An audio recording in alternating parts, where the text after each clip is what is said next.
আমরা বলেছি যে সংস্কারটা আমরা চাই।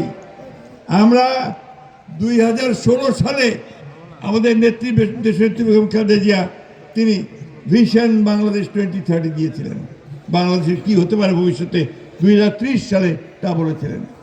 আর আমাদের নেতা তারেক রহমান সাহেব তিনি 2 বছর আগে 2022 সালে তিনি 31 দফা দিয়েছেন। সেই 31 দফাটা কি?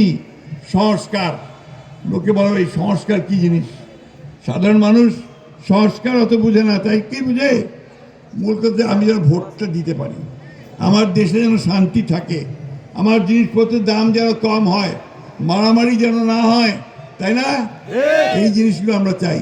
চুরি ডাকাতি যেন না হয়। আর আমাদের এই অঞ্চলের মানুষের একটা বড় সমস্যা আছে, গরু চুরি যেন না হয়, তাই না? ধান যেন কেউ কেটে নিয়ে যায়, তাই তো?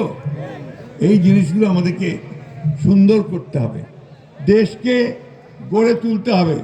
স্কুল কলেজ মাদ্রাসাতে যেন ভালোভাবে ছেলেমেয়েরা লেখাপড়া করতে পারে তার ব্যবস্থা করতে হবে।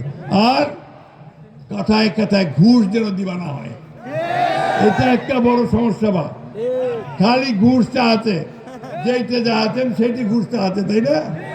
ঘুষ আমরা আর দিবা না হয়। আপনারা সবাই রুখে দাঁড়াবেন, কেউ ঘুষ দিবেন না। যে ঘুষ চাইবে ওকে ধরে নিয়ে গিয়ে পুলিশের হাতে দিবেন। আপনারা বলে পুলিশও তো ঘুষ খাচ্ছে, কি তাই না? ওই পুলিশকে আমরা এখন পরিবর্তন করতেছি। ইনশাআল্লাহ ওই পুলিশ এখন জনগণের পুলিশ হবে, তাই তো? এইরকম একটা বাংলাদেশ আমরা চাচ্ছি, এইরকম একটা বাংলাদেশ আমরা চাচ্ছি। এবং সেটা আমাদের নেতা তারেক রহমান সাহেব ওই বাংলাদেশ করার স্বপ্ন সবাইকে দেখাচ্ছেন। আমাদেরকে স্বপ্ন দেখতে হবে। 50-53 বছর হয়ে গেছে ভাই স্বাধীনতার।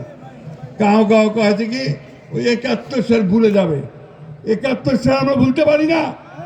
71 সালের আমাদের একটা স্বাধীন দেশের জন্ম হয়েছে। আমি আমার নিজেকে চিনতে পেরেছি 71 সালে, এবং আমার জন্য একটা ভূখণ্ড তৈরি করতে পেরেছি। আমরা একটা উপরে ওঠার একটা সুযোগ পেয়েছি, সেই সুযোগটা আমাদেরকে কাজে লাগাতে হবে।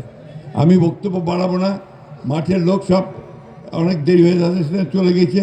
মুই শুধু ভাই একটা কথা কইবাতে আছি, মুই তো তোমারে ছোঁয়া। মোর বাড়ি কিন্তু মির্জাপুর আটোয়ারির। আমার এইতে আপনাদের এখানে অনেক বড় বড় নেতা জন্ম নিয়েছে। আমাদের মির্জা গোলাম আহমদ সাহেব চলে গেছেন, ব্যারিস্টার জমিদার সরকার এখনো আছেন, বয়স হয়ে গেছে, কিন্তু এখনো দেশকে ভালোবাসেন। আমাদের মাজার ভাই আমার এখানে আমার বন্ধু ছিল, আমার সঙ্গে পড়তো, আপনাদের এমপি ছিল, তিনিও চলে গেছেন, তাই না? তারা কিন্তু সবাই দেশের জন্য কাজ করেছে, কাজ করতে চায়। আমি বিশ্বাস করি আমাদের নওশাদ, আমাদের আজাদ, তারা দেশের জন্য কাজ করছে, দেশের জন্য কাজ করবে।